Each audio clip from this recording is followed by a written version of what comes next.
Selamat pagi, Assalamualaikum warahmatullahi wabarakatuh. Berjumpa kembali dengan Budi Raharjo di Padepokan Budi Raharjo.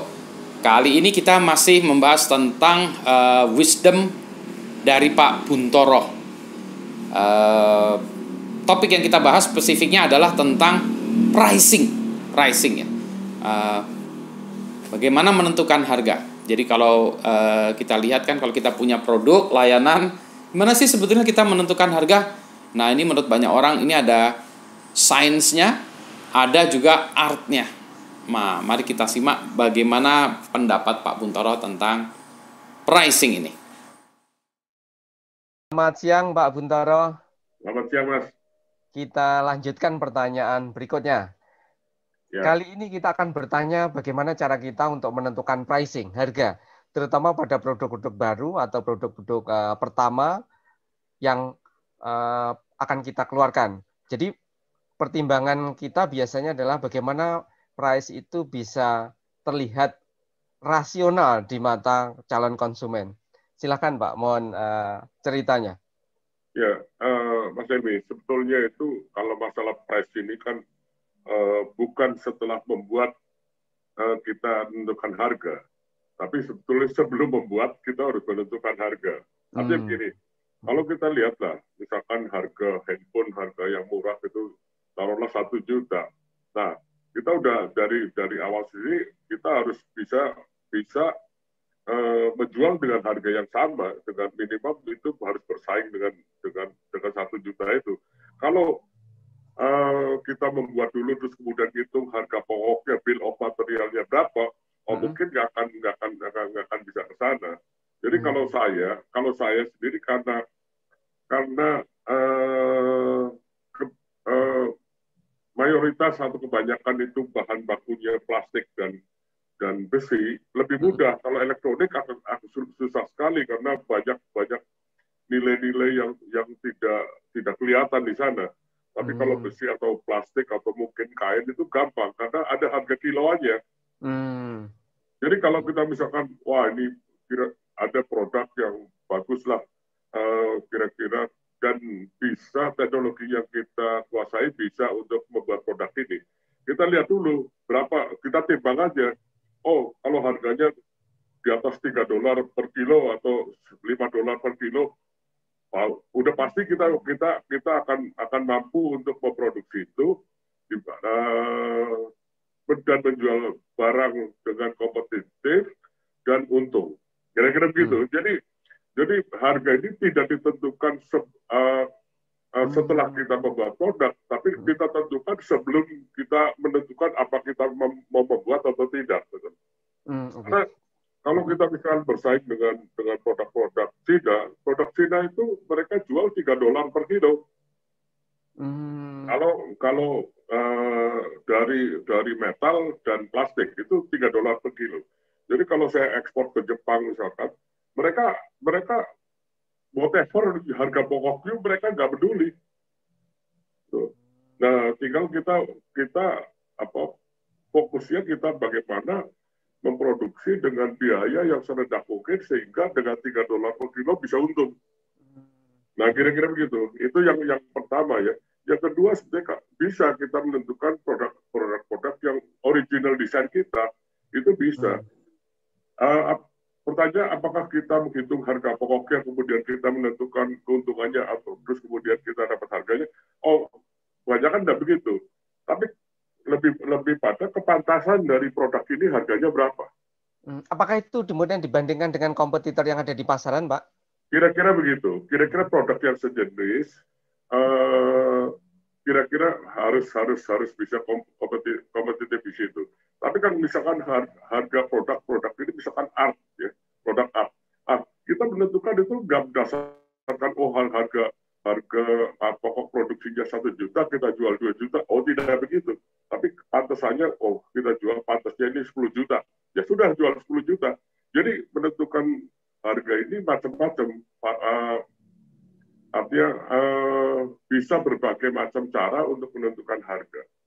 Kira-kira begitu, Mas Helmi. Jadi waktu saya dulu mengembangkan meja operasi gitu ya, saya lihat di pasaran harganya waktu itu waktu tahun 90-an lah, itu harganya itu di pasaran itu 3 juta. Saya mengembangkan 1 juta. Saya nggak mau jual 2 juta. Saya jual aja 3 juta. Pantasnya 3 juta nih. Jadi jangan jual murah juga itu. Pantasnya gitu. Ya 3 juta kurang sedikit lah. Gitu loh. Tapi kan memang masih umum ya. Tapi jadi kadang-kadang kan. Tapi kebanyakan yang banyak itu adalah kita tidak bisa mengejar harga di pasar. Itu paling banyak. Karena apa? Tadi kembali lagi, ekosistemnya. Karena kalau kita lihat di Cina, itu ekosistem sudah terbentuk sedemikian rupa, dan masing-masing anggota ekosistem itu sudah efisien, sehingga mereka tidak perlu membuat semuanya komponen sendiri, tapi bisa order di industri-industri lain yang sudah sangat efisien, sehingga harga pokoknya itu murah. Nah, kalau kita membuat sendiri semua, waduh, kan artinya minimum of quantity-nya harus tercapai agar supaya bisa bersaing dengan vendor-vendor Cina di sana yang mensuplai untuk industri itu. Nah, padahal kalau kita awal-awal industri kan quantity-nya pastinya masih sedikit ya. Jadi walaupun mungkin produktivitasnya bisa ditingkatkan, tapi kan daya serap pasar kan belum segitu besarnya, atau kapasitas kita juga secara total belum segitu besarnya. Biayanya itu kan dibagi dengan kuantiti yang dihasilkan mahal, jadi lebih pada biayanya mahal. Nah, itu kebanyakan tidak bisa bersaing dengan produk Cina. Itu kira-kira gitu. Jadi kalau gini, waktu saya beli Rolex harganya 100.000, Rolex palsu harganya 100.000, mahal atau murah? Nah, setelah saya timbang itu beratnya itu kalau nggak salah 1 ons. Jadi 1 juta, padahal 1 ons berarti sekilo 1 juta kan? Nah, besi kan cuma sekilo cuma 10.000, 20.000. Jadi sebetulnya menguntungkan sekali buat Cina itu. Nah, isinya apa ya whatever lah isinya apa. Tapi dari material harga misal taruhlah 10.000 bisa jual 1 juta, 20.000 bisa jual 1 juta. Prosesnya ya kita pikirkan. Tapi apakah harga Rolex palsu itu 100.000 per buah itu mahal atau murah? Kalau menurut saya mahal. Kemudian satu lagi Pak, apakah pernah Bapak ada pengalaman merevisi harga? Jadi setelah dirilis di pasar ternyata harga itu nggak cocok gitu. Kemahalan atau kemurahan? Dua-duanya. Apakah pernah pengalaman kemahalan atau kemurahan itu? Oh ya sering, Pak. Sering sekali. Jadi kalau kita kemahalan ya sebetulnya gini. Harga itu kan terbentuk oleh pasar, bukan oleh kita yang produksi. Gitu. Jadi kalau ternyata kita kemahalan ya kadang-kadang memang harus jualnya nggak untung. Tapi kan dengan proses mungkin pendalaman teknologi, pendalaman dalam produksi itu makin lama makin bisa jadi untung. Karena tadi itu kuantitinya makin besar sehingga biayanya dibagi dengan kuantitinya makin murah. Ya. Terus kemudian teknologi yang kita bisa pakai bisa juga. Kita juga terlalu murah. Misalkan saya masukkan di e-katalog itu harganya terlalu murah dibandingkan dengan yang lain-lain. Ya kita revisi aja harganya jadi naik. Itu sih gampang itu. Tapi yang paling susah kalau harganya itu kemahalan. Artinya harga mau produksi kita aja tidak mencukupi dengan harga yang ada di pasar. Tapi nggak usah terlalu khawatir dengan itu karena memang kuantitinya masih sedikit. Dan kita harus berjuang juga bagaimana pertama kan sebenarnya outsourcing. Kalau industri kecil, outsourcingnya kan beli di toko dibandingkan dengan beli di pabrik kira-kira 30%. Kira-kira kita masih punya space untuk menurunkan biaya material 30% lah. Kemudian untuk biaya produksi tadi sudah ceritakan juga demikian juga. Jadi tidak perlu terlalu galau kalau kita bikin produk ternyata harganya lebih mahal daripada di pasar. Yang penting adalah apakah kita teliti, apakah kita masih punya space juga untuk menurunkan harga itu. Saya rasa begitu, Mas Dewi.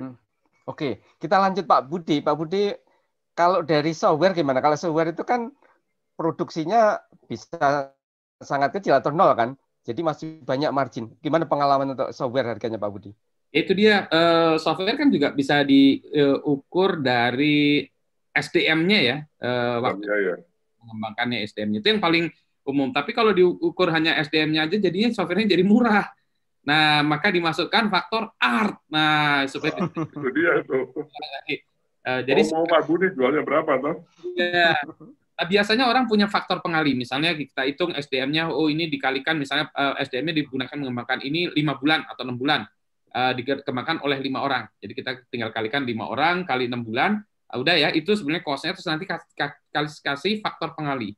Faktor pengalinya bisa 1,5, bisa 2, bisa 5, bisa 9. Nah, itu yang menjadi tanda tanya itu faktor pengalinya atas azas apa. Itu ya. Nah, tapi saya mau tanya Pak Budi, kalau Pak Budi menerima kerjaan, udah ada harganya, misalkan taruhlah 100 juta, dan ternyata banyak kesulitan teknologi sehingga molor-molor biaya tenaga kerjanya lebih mahal. Bagaimana itu mengatasi itu? Ya, nah itu dia. Nah, dari kontraknya kita lihat deliverable-nya apa? Apakah based on time? Ya, Pak Budi 6 bulan pekerjaan, atau deliverable-nya adalah produknya, output-nya.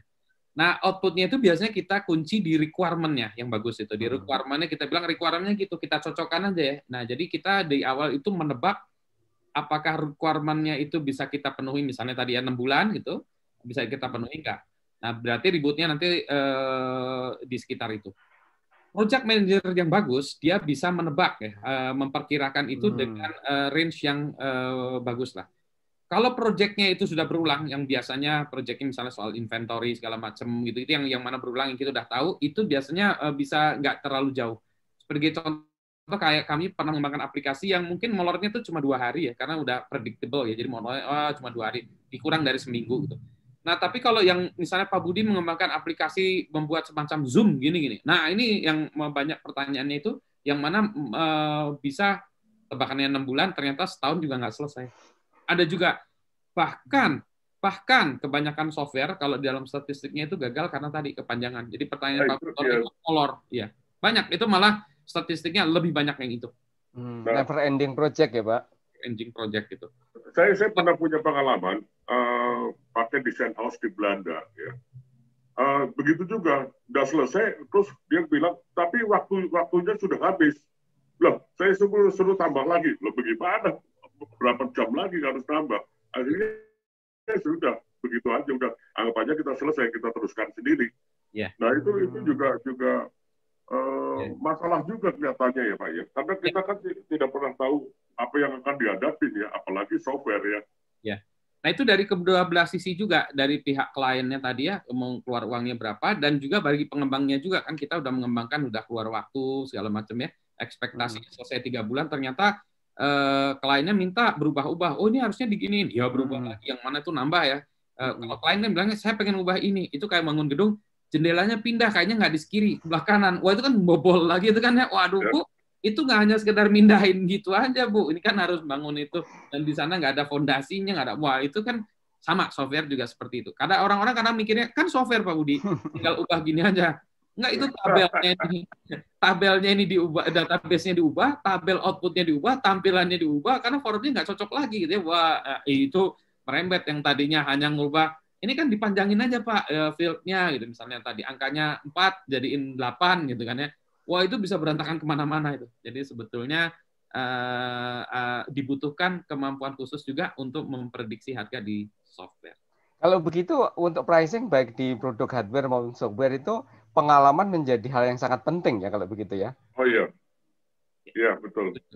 Sangat-sangat penting. Feeling-nya lah. Kita udah feeling, wah kira-kira beginilah. Yang kalau jackpot itu Mas Helmi, kalau kita bisa buat produk ya, buat software produk, terus itunya melejit. Nah, itu keuntungannya luar biasa karena tinggal di copy aja itu. Nah, di copy, nah biaya produksinya jadi tambah kurang kan. Kalau memproduksi hardware kan harus buat hardware-nya lagi ya. Kalau software tinggal di copy aja CD-nya itu. Makanya Microsoft bisa kaya raya kayak gitu tuh, karena sudah itu tinggal di copy aja kan. Oke, terima kasih Pak Budi. Kata penutupnya jackpot tadi sangat penting dan menarik untuk kita ingat. Pak Buntoro, Pak Budi, terima kasih banyak atas diskusinya. Kita lanjutkan di topik berikutnya.